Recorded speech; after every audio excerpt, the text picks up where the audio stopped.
Across the world, people have their housing costs taken away as much as half of their income.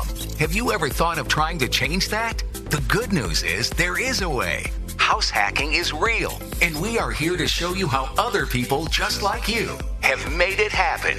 Welcome to the House Hacking Podcast. And here is your host, house hacking expert, Andrew Kerr.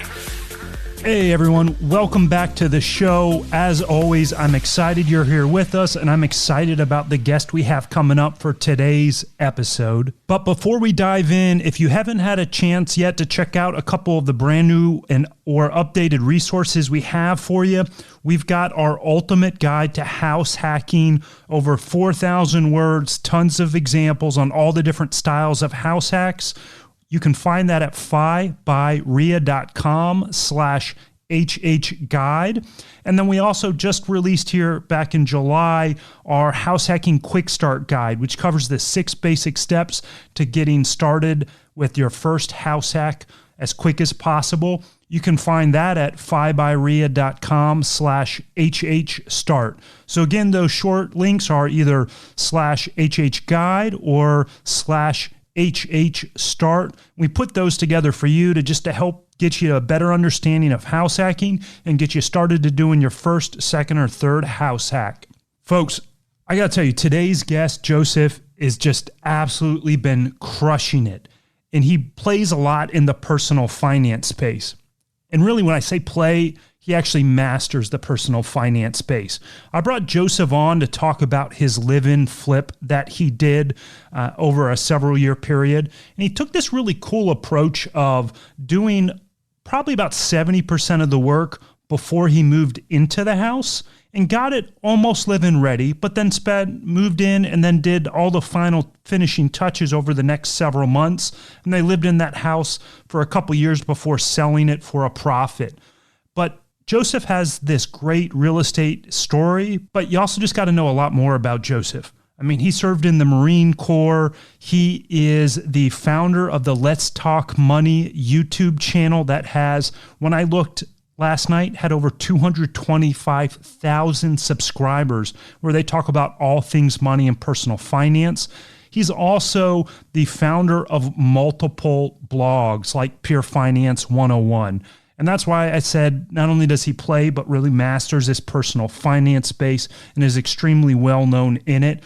And I feel very grateful that he was able to come on and sort of share how he used this live-in, flip, and renovation experience to help build a sort of financial foundation and jumping off point that ended up really branching out into him building all these multiple other websites in an extremely successful YouTube channel. Now, with that said, enough about me. Let's go ahead and bring on Joseph and really get into today's episode. Well, I'm really excited to have you on today, Joseph. Thank you so much for taking the time to talk with us. Where are you calling in from, and how's life treating you right now in these weird, sort of unusual times? Yeah, Andrew, great to be here. Thanks for having me on. I'm actually calling out of Medellin, Colombia, so think way south. Came down here for some free trade consulting in 2006. Met my wife while I was down here, so we actually came back down in 2013 to live for a while, and so we've been down here for about 7 years. Great city, city about the size of Chicago. Cost of living is about a fifth of the price that you'd spend in Chicago, so it's a pretty good deal when you can work remotely like we're doing now. That is awesome. Yeah, so my wife and I want to spend our 40s in Europe and then in Asia, so that's pretty awesome. Really cool. So, man, I could go on all these tangents about travel and living in abroad, but let's stay focused on house hacking and real estate. Great place to start is just give us this high-level summary of your live-in, flip, renovating real estate experience. Sure. Well, it was 2010. We had actually just about a year before that moved back from Colombia, back to Des Moines, Iowa, where I'm originally from. We were looking for a house. I had still had some rental properties that I had managed before, and my mom was living in one, and then we had another one that we could live in. But they weren't really, they were never meant to be, our primary residence. They were smaller houses, things like that. So we really wanted something, something that we could call a home and something we could grow into. And it was a perfect time, obviously, not to denigrate the what actually happened in that period to a lot of people, but for the people that had planned ahead and were able to pick up some of those houses, then I mean, we got a foreclosure for $25,000. It had actually been vacant for about 5 years. Complete gut job, because I mean it was vandalized. It was nice bones, but it was just completely gutting. So got it for $25 or $25,000, and it was just a great opportunity to build a home in exactly what we wanted. It wasn't really the intent wasn't really to flip it so much as to build a house exactly how we wanted, exactly how we had always wanted, and really to do it extremely cheaply. We ended up paying about $75,000 to renovate it over about 2 years. We took our time doing it. $75,000, and then when we left in late 2013, when we came back down here to live, then we sold it for $114,500. So made pretty good money out of it. Lived in it while we fixed it up, and had a great time. Awesome. Well, let's really dig in. So you bought it for $25,000 back in 2010. How'd you end up finding the property? Was this on the MLS, or did you do some marketing or a courthouse auction? It was listed on the MLS. So basically, just kind of daily searches on realtor.com. But I was also looking, through the neighborhoods, looking for foreclosures. I had briefly looked through one foreclosure service that aggregated and listed foreclosures. I was looking through theirs. But really, some of the free services are really the best you can get. The realtor.com, as well as just paying attention to the local paper and getting to know local real estate agents to bring you deals. Awesome. So I know you're a veteran. Were you able to use a VA loan on it? Because I know from the residential side, getting a loan on a property under $50,000 is really tough. Did you end up paying cash or using a VA loan? How'd that work to actually buy the property? No, this was cash only. It was since it was a foreclosure and just $25,000 that they wanted cash. There was actually a couple of other bids on it that wanted to use a mortgage or some kind of loan for it, and so one of the reasons why we won the house was for cash only. Awesome. So had you ever owned any real estate before at this point, or was this sort of like first property you've ever bought? Nope. This was actually I had. Starting in 2001, when I got out of the Marine Corps, then I started buying rental properties, fixing them up, renting them out. And of course, a perfect time to start doing something like that. We had 6 years of great, real estate appreciation and rental rates until the bottom fell out. Yeah. Was while I was going through college, made a pretty good career out of buying houses, fixing them up and renting them. I did flip a couple. Just short-term flips, really small houses, easy projects, that kind of thing. Awesome. So you found the property on the MLS, you put in an all-cash offer to beat out a couple other people, but what actually made you think hey, this house is a good deal? Or was it purely just hey, we can buy a house for $25,000, this is a good deal? Doesn't matter about the location or the design or the layout. What was it just that made it attractive? Sure. That was a big part of it. The price was definitely a big part of it because I had actually I had interned for a year as a commercial real estate analyst with a local company. So I knew about the economics of housing, the economics of investment, and so I knew $25,000. I had put kind of a back of the envelope list as far as how much it was going to cost to fix up. So I knew that, if we did end up moving and didn't end up living in this house for a long time, that it would still make a good investment. So it was kind of the price, the investment potential. It was a good neighborhood, though. It was a good neighborhood, big house, about 1,500 square feet, and really close to a lot of where we needed to be. It was just about 5 minutes from work as far as driving by car. So just happened to be. By divine authority, I guess, just the perfect house at the perfect time. Awesome. All right, so you got the house. Did you move in right away? I mean, you mentioned you sort of full gut job, or did you gut some of it and get the work going a little bit and then move in and finish it while you were there? No, it actually took us about 11 months to move in because it was such a job. We took everything inside down to the studs. We were able to save the ceiling, most of the ceiling on the first and the second floors.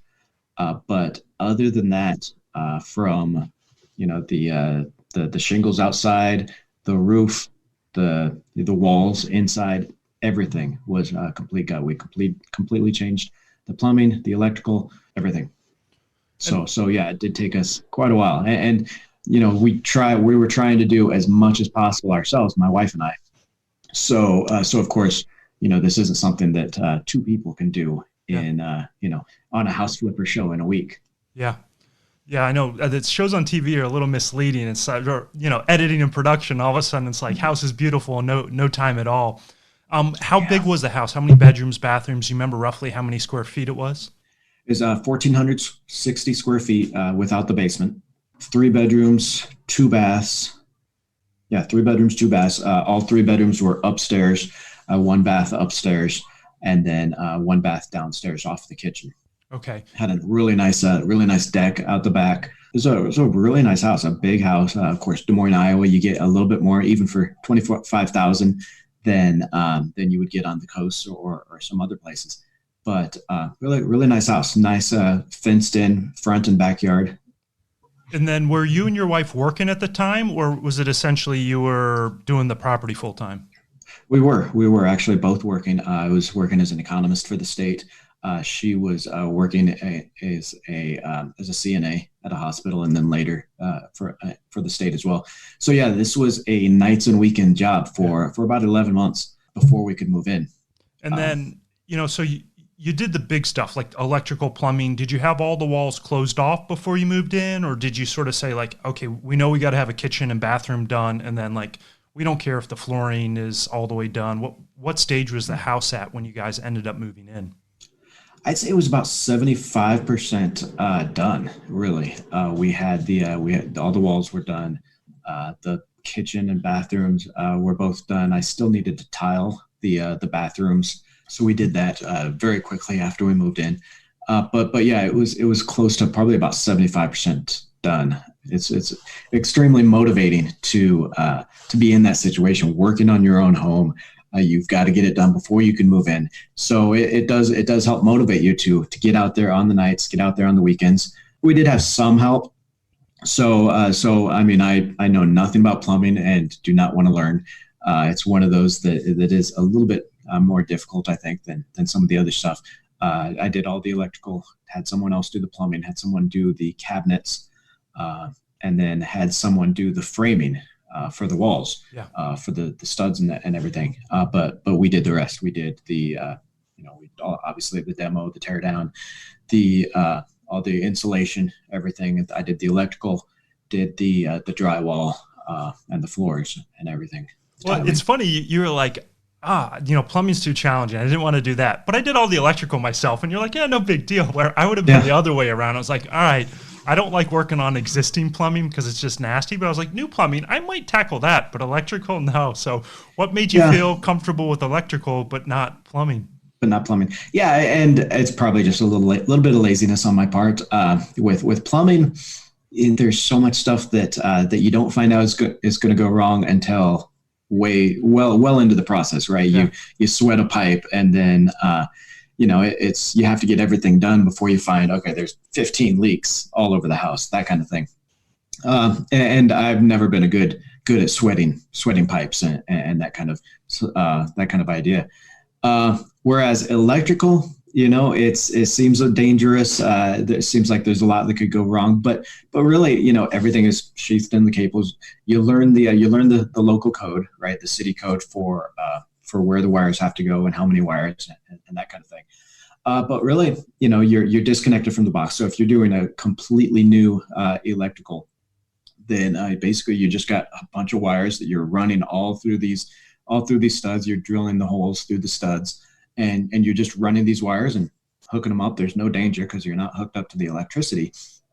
And so you run everything together, and then finally you hook it up to the box down in the basement to the breaker. So it's Yeah, I mean, other than learning the intricacy of the codes, right? So how many outlets you need to have, how many wires and what size you can get into the boxes. It's not really difficult. No, it's just something to learn, and then some sweat equity. So the folks that are like listening in, if they're saying, okay, I feel comfortable tackling the electrical work, but you said, you had to learn the local building code. So how is it best for someone to go figure out what the local electrical code is? How'd you learn to Sure, find all of sure. that? Well, most of the code is pretty well national, so you can pick up a book, even something like Electrical for Dummies or Rewiring, that kind of thing. That's printed on the national level, and that's going to encompass most of it.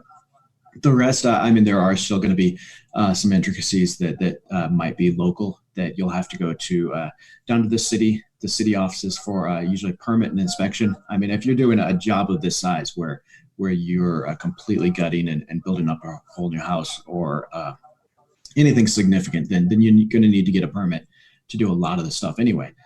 So you're going to have to get to know the people down at the permit office, and a lot of them will have some kind of at least be able to tell you where you can find the resources for those city codes. And that's another reason why I ended up doing the electrical myself is because it's one of the more expensive things that you can do.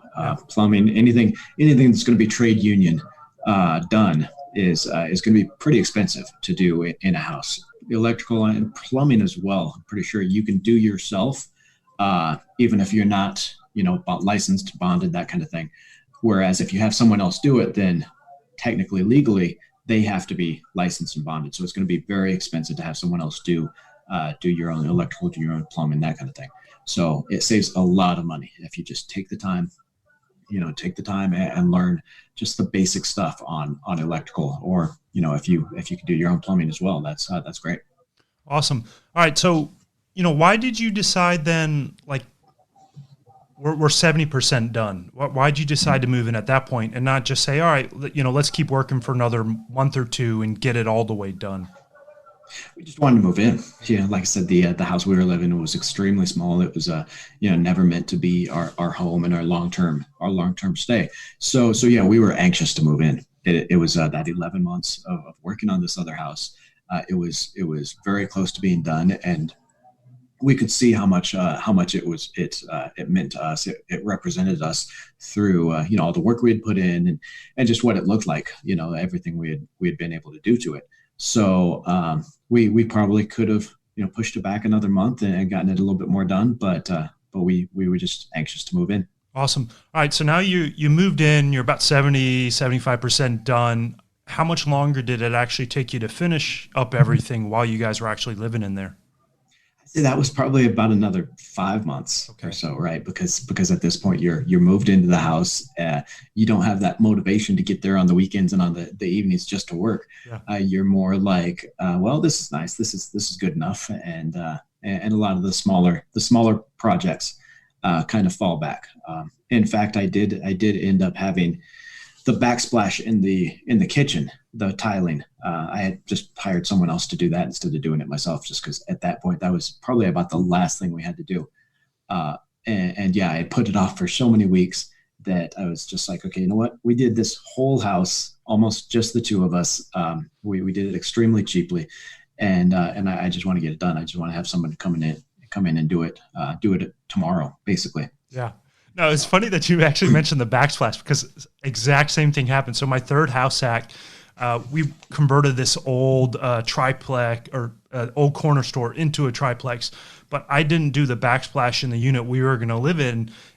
We just got in and I was like, oh yeah, I'll do it. It'll be a good weekend project. And then like 2.5 years later, it still wasn't done. And we're getting ready to move out into the next house hack. And I'm like, okay, it's just, we got to hire someone. Like, it was on that always to-do list of I'll get to it, and it just never does. And then I just pull the trigger and be like, all right, I'm gonna get someone, and then it was done.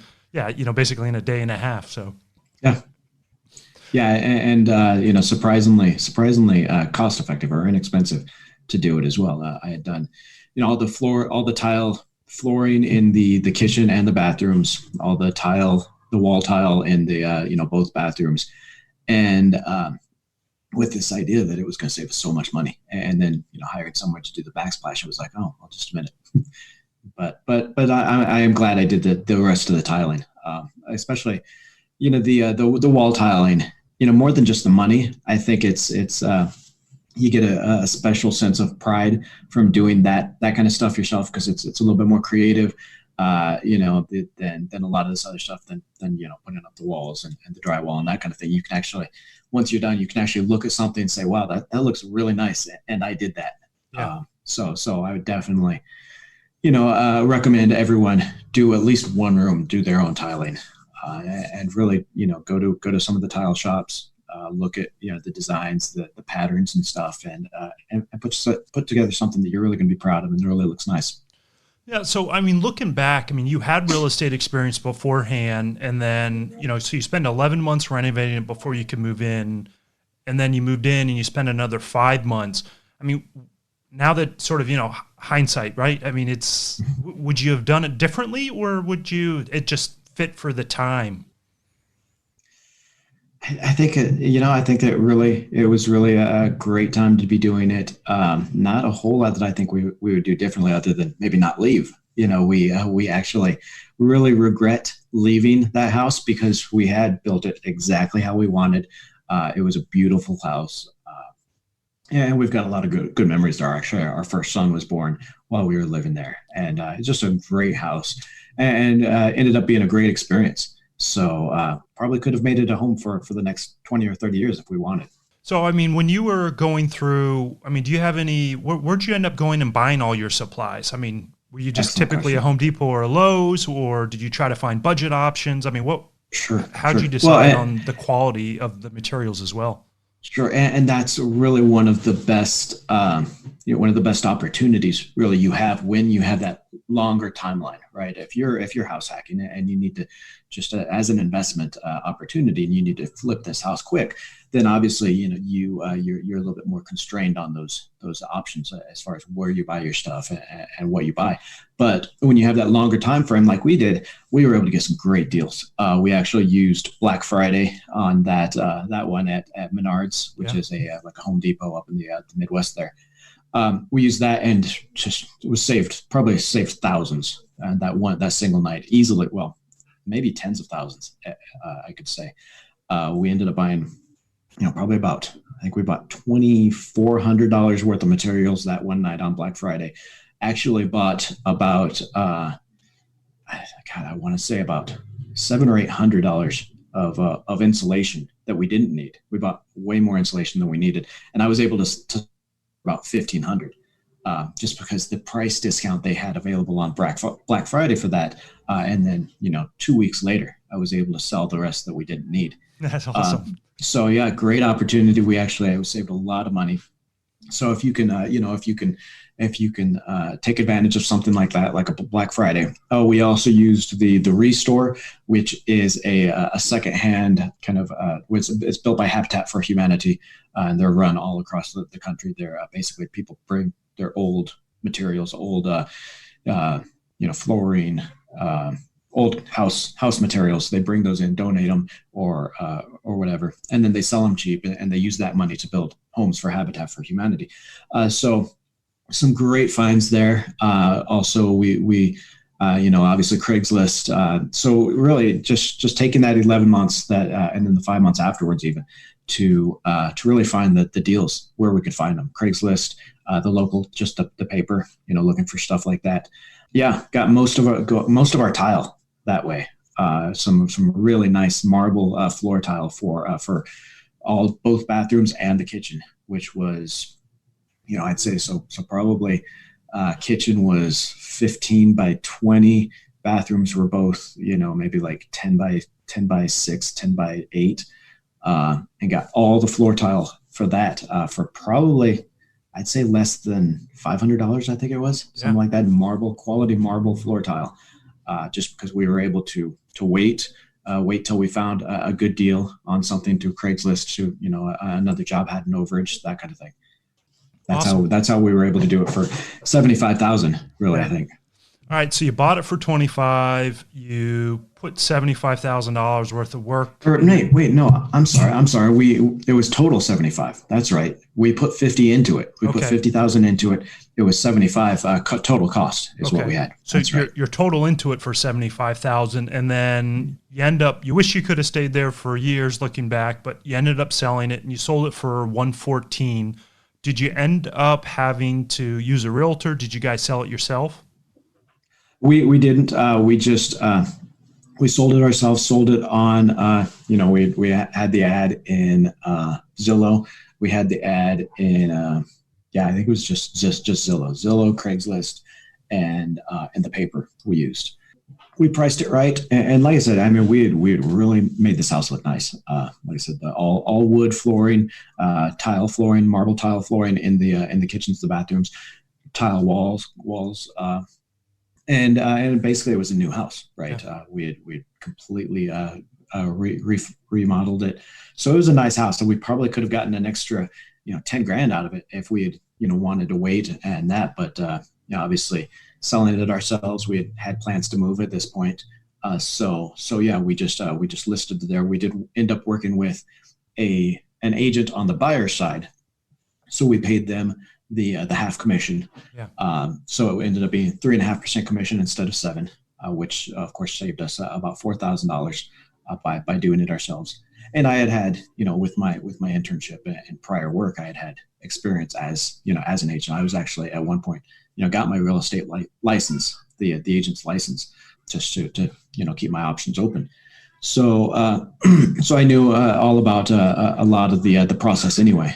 So, and no, I mean, buyers, especially after you get upwards of $150, $200, it becomes, very, very, very much more economical or a very smart decision to learn as much of that process as you can and start doing as much of that process as you can, even if you still have to pay the 3.5% to the buyer's agent. Yeah. All right. So you sold it. Did you end up getting a mortgage at any time that you had to pay off, or did you refinance out some money to get back some of the cash that you put in? Or when you sold it, was there property free and clear at the time? We actually got 12 or 25,000 on a HELOC on it. No mortgage, but we needed that extra 20,000, I think, somewhere around there, to finish buying some of the materials and do some of the work. So we did get a HELOC and we had to pay that off, but yeah, about 25,000. So you guys walked away with a really nice chunk of cash, but even then, if you're in it for 75,000 and you're selling at 114, I mean, you're walking away with, after closing costs and everything, 30 grand, give or take. And then, because you lived in it, you didn't have to pay capital gains on that money that you made. No, since it was a primary residence, we didn't have to pay taxes on it, which is a great strategy for anyone really. If you can, if you can live in a place for a year or show that you lived in it, then obviously that's going to save you tens of thousands in taxes a lot of times. So another great strategy for anyone, whether you're house hacking or renovating or whatever. But we made probably about $30,000 profit. And obviously got back all the money that we put into it over those years. So it was a great investment. Yeah. Awesome. Well, Joseph, I appreciate you coming on to share a bit of your story. I mean, I love the fact that you guys sort of did all the work yourself, got it to a point where you can move in, and then finished it all up. And you made a beautiful home to live in where you had your first child. And then, you walked away with a nice profit after a couple of years. But before we let you go, we like to ask all of our guests a set of final 6 questions. Are you ready for them? I'm ready. The famous 6. So what is your favorite personal finance related resource? So podcast, book, or blog? And I imagine it would be it would probably be too cheesy to recommend my own blogs, huh? Well, no. Let's go ahead. If you want to call out your own channel, because you've got a pretty popular channel. Well, I was going to ask you at the end to mention it if it didn't come up, but we'll put that in the show notes. So why don't you do that? You can use the cheesy answer and say your own show. Yeah, I probably I hunt and peck all the time about for personal finance investing, working from home channels. But if I'm going to give a shameless plug sometime, then I got to give it for myself. So yeah, I would definitely say for personal finance, my own purefinance101.com, talking mostly about budgeting, saving, debt, that kind of thing, which gets so many people in trouble. Awesome. All right. So question number 2, what has been your favorite real estate related resource? So podcast, book, or website? Okay. Well, I've actually been fortunate to have a lot of friends in the real estate business, in podcasting and that kind of thing. So some great options. From Military to Millionaire is another Marine friend of mine. Yeah, David. We had him on the first season of our show. He's an awesome guy. Okay, he's doing some great work there with his own. He does I think some of the larger deals than you'll see in a lot of other podcasts or a lot of other sites. Chad Carson, I know Chad. He does the Coach Carson site. He was our first guest for the launch of the show. Yeah, so probably a lot of the FinCon group. So there, and then of course, I think I prefer some of the smaller players that I've been friends with, but there's always bigger pockets as well. Yeah. It's a huge site and years worth of information. Yeah. Awesome. So question number 3, what has been your favorite travel destination so far? I'd have to say a cross between Corfu, Greece, and Sigonella, Sicily. And actually, both while I was in the Marine Corps, we did a Mediterranean float. So we did all around the Mediterranean. Rhoda, Spain was really nice too. This was all in one trip. And maybe it's just because I was an impressionable age. But some great places there in the Mediterranean. I'd highly recommend if you're able, eventually just to kind of do a Mediterranean cruise. And once the cruises are back up, I guess, and it's a great time. Awesome. All right. Question number 4. We're obviously while we're recording this, we're still in the middle of COVID crisis. What's next on your travel list? Either sort of stay vacation or post-COVID travel? Sure. Well, actually, we are planning on moving back to the United States later this year. So moving to Tampa, Florida. So that's going to be probably the big travel this year. The one conference that I go to every year, that FinCon Financial Bloggers Conference, has been canceled this year, sadly. So looking forward to that next year. But probably moving back to the States, and we would love to do kind of an RV trip across the United States. Yeah. One thing that my wife always wanted to do, and we never got to do while we were there. So something that we'll definitely have to do, coast to coast. Awesome. All right. Question number 5. What is the biggest bucket list item that you have not accomplished yet? Biggest bucket list item. I think really scale my company up to have investors, to have a group of investors in the online business. And I don't know necessarily if that's a bucket list, kind of a personal bucket list kind of thing, but something I've always wanted to do is bring more people into the business. And so planning on somehow doing that. Awesome. And then question number 6, final question. What is your favorite life hack? Favorite life hack? I think, since we're on the subject and really what we've been talking about, I loved the experience building up our house. It was obviously an excellent investment and a great learning experience for us. And I really recommend everyone do it. Everyone find. And it doesn't have to be a complete gut job on a house. You can find a house that just needs work, a house that you can get for a great deal, for tens of thousands off what you would normally pay for a house of that size or in that neighborhood, and really make it your own. Don't even think about eventually selling it or what you're going to sell it for. Just think about it in terms of what you're learning as far as renovating the house, what the experiences that you're getting working with your partner or your loved one.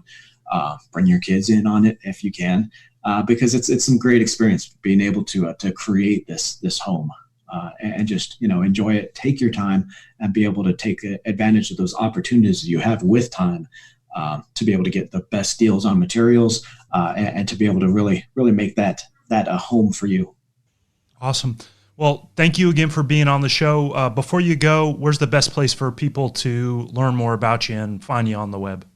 Sure. Well, I've got 3 blogs, purefinance101.com, my work from home money cherish.com, which is where I talk mostly about making money online, and then mystockmarketbasics.com, which is my primarily my investment site. But really right now it's all in the YouTube channel. It's Let's Talk Money there on YouTube. It's where I kind of talk about everything all at one place. And it's just a great way to reach face-to-face, reach a community of people. So that's Let's Talk Money on YouTube. And I'll put a link to all of his sites and his YouTube channel on the show notes. So definitely check those out. I mean, and his YouTube channel is crazy exploded with growth. It's pretty awesome. So definitely check that out as well. Joseph, thank you again for coming on the show. I really appreciate it. Andrew, thanks for having me. Thank you for listening to the House Hacking Podcast.